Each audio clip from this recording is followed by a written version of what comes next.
बच्चों, आज हम आपके सामने एक नई वीडियो के साथ प्रस्तुत हुए हैं। और हमारा जो टॉपिक है भाई, वो तीन वर्ग है। आज हम यूरोप के जो वर्ग थे मध्यकालीन समय में, उनके बारे में आपको विस्तार से बताएंगे। कैसे वो विभाजित थे और कैसे कैसे उस समय महिलाओं की स्थिति क्या थी, लोगों की सामंत क्या होते थे, कैसा उनका सोशल स्ट्रक्चर था, कैसा उनका इकोनॉमिक स्ट्रक्चर था। सारी चीजें आप लोगों को समझाए जाएंगे। मध्यकालीन यूरोपियन समाज तीन वर्गों में विभाजित था। यह था सामंतवाद पर आधारित थी। जो सारी की सारी प्रणाली थी वो सामंतवाद पर आधारित थी। प्रत्येक वर्ग के अधिकार, कर्तव्य और जीवन शैली अलग अलग होते थे भाई। तीन वर्ग थे, वो कौन कौन से थे भाई? पादरी वर्ग, प्रार्थना करने वाले। आप सीधा समझ जाओगे भाई, जो जैसे हमारे यहाँ पर पंडित होते हैं और भाई मौलवी होते हैं, वैसे भाई उस समय उनके जो प्रार्थना करने वाले वर्ग पादरी वर्ग होता था। कुलीन वर्ग भाई, कुलीन वर्ग भाई जो युद्ध करते थे, में जाते थे। जैसे हमारे यहाँ पर भाई क्षत्रिय हैं, वो भाई कुलीन वर्ग में आते हैं। तो भाई वो कुलीन वर्ग था सारा का सारा। इसके अलावा भाई किसान वर्ग, जो मेहनत मजदूरी करने वाले थे, काम करने वाले थे, ये सारा का सारा जो था, ये भाई किसान वर्ग था। सामंतवाद भाई जो है, सामंतवाद एक ऐसी सामाजिक आर्थिक राजनीतिक व्यवस्था थी जिसमें भूमि सबसे महत्वपूर्ण संपत्ति मानी जाती थी भाई। भूमि को सबसे महत्वपूर्ण संपत्ति माना जाता था भाई सामंतवाद के अंतर्गत। राजा सबसे बड़ा भूस्वामी होता था। सारी की सारी जो जमीन थी वो राजा के पास होती थी। राजा अपने सामंतों को भूमि देता था। जैसे भाई अकबर कालीन समाज में भी था, मनसबदारी पर था। ऐसे भाई जो सेनापति होते थे, जो जिसको जितनी हैसियत होती थी, उसको उतना ही ज्यादा वो दिया जाता था, भूमि दी जाती थी। ठीक। तो भाई ये था। इसके अलावा सामंत अपने अधीन छोटे छोटे सामंतों, योद्धाओं को, जो नाइट बोलते थे भाई, उनको भूमि देते थे। यानी सामंत छोटे लोगों को फिर भूमि देते थे। बदले में राजा को सैन्य सेवाएं देते थे भाई। जो भी है वो राजा को सैन्य सेवाएं देते थे। यानी जब भी जरूरत पड़ती थी राजा के लिए, वो सैनिक उपलब्ध करवाते थे। किसान भूमि पर खेती करते थे और कर देते थे। जो किसान थे भाई, वो सामंतों को कर देते थे भाई, टैक्स देते थे भूमि। जैसे भाई लॉर्ड कॉर्नवालिस के समय भी था भारत में भाई, जो है स्थायी बंदोबस्त लागू किया, तो इस तरह टैक्स की व्यवस्था थी। सामंतवाद की क्या क्या विशेषताएं थी भाई? भूमि पर भूमि पर आधारित अर्थव्यवस्था थी। सारा का सारा खेल भाई जमीन का था। जो है राजा जमीन सामंतों को देता था, सामंत छोटे लोगों को देता था, और छोटे लोग सेना और सेवाएं देते थे। किसानों पर भारी कर होता था भाई, ये इसकी विशेषता है। किसान बोझ के नीचे, कर के बोझ के नीचे दबे रहते थे। राजा और सामंतों का प्रभुत्व होता था। राजा सर्वोपरि होता था, सामंत उनके नीचे काम करते थे, तो उन्हीं का प्रभुत्व होता था। जो गरीब मजदूर किसान थे उनका शोषण करते थे। चर्च का समाज पर गहरा प्रभाव था भाई। चर्च जो था वो पादरी था, और भाई जो उनका भाई सारा का सारा सिस्टम था वो चर्च पर आधारित था।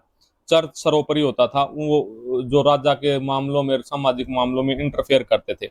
गांव थे वो आत्मनिर्भर होते थे भाई। जो गांव भारत में भी हैं वो सारे के सारे आत्मनिर्भर होते थे पहले, क्योंकि वस्तु विनिमय बार्टर सिस्टम था, और इससे भाई लोगों को दिक्कत नहीं थी।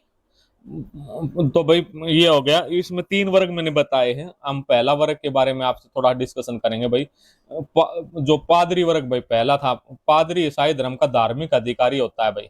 वे चर्च का संचालन करते हैं और लोगों को धार्मिक शिक्षाएं देते हैं। जैसे भाई हमारे धर्म में भी भाई, हिंदू धर्म में भी, जो मुस्लिम धर्म है इसमें भी, जैसे मौलवी है, तो ये धार्मिक शिक्षाएं भी देते हैं, और भाई लोगों को जो मंदिर का संचालन करते हैं, तो उस समय भाई धार्मिक शिक्षा देने का काम और चर्च का संचालन करने का काम इनके पास होता था।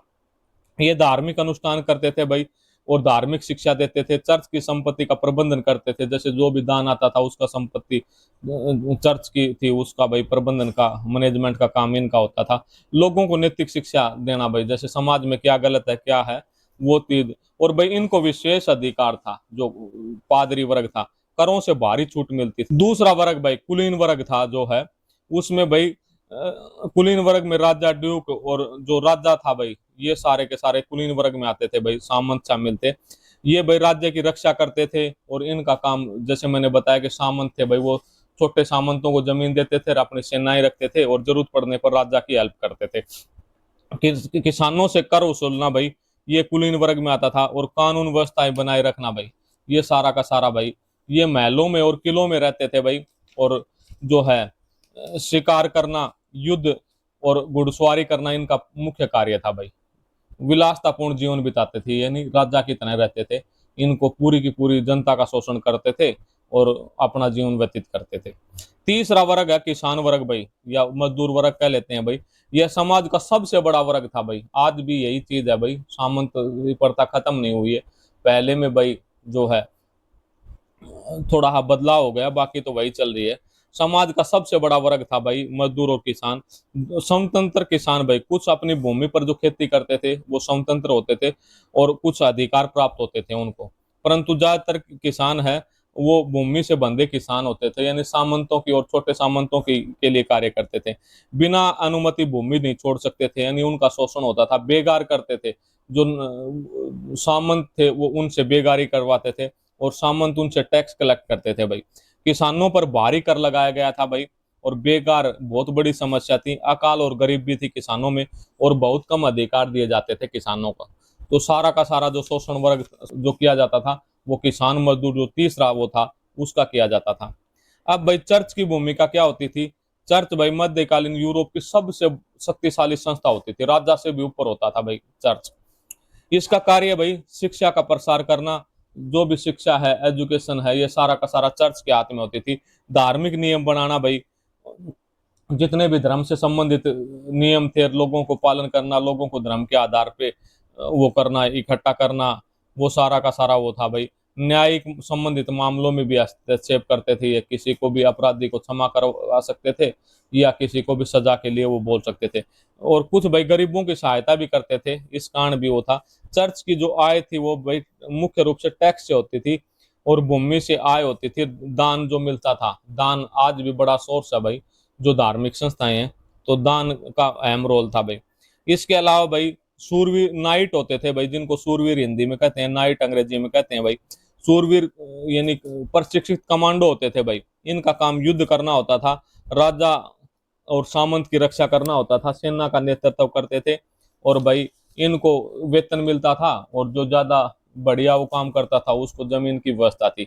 इसके अलावा भाई मेनर व्यवस्था थी भाई।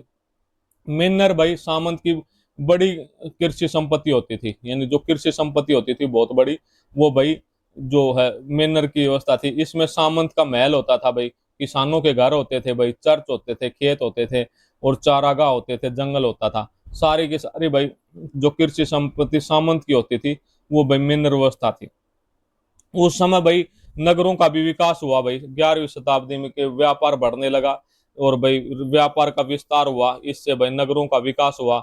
नए बाजारों की स्थापना हुई, तो जहां जहां भी आर्मी वो होती है भाई, डिप्लॉय होती है, वहां शहर बस जाते हैं। जैसे भाई औरंगजेब साउथ इंडिया में गया था, तो ये सारे औरंगाबाद और महाराष्ट्र में जो वो थे, क्योंकि जहाँ सेना होती है वहां पर सारी की सारी जरूरतें, अनाज की मंडी तो लगी जाती है। और भाई समुद्री व्यापार कारण भी नगरों का विकास हुआ।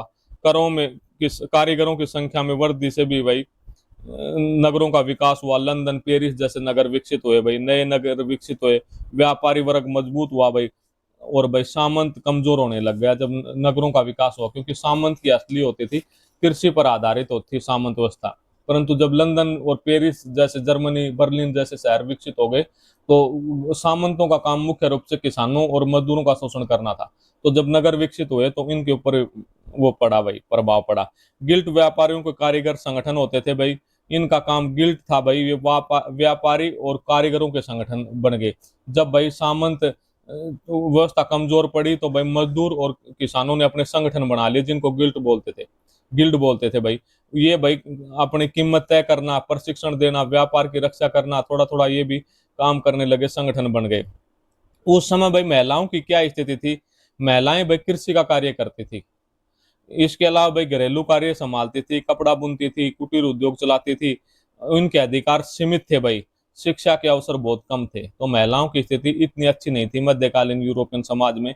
कृषि का काम, घरेलू काम, कपड़ा बुनना और अधिकार इनके सीमित थे, शिक्षा का अवसर भी कम थे।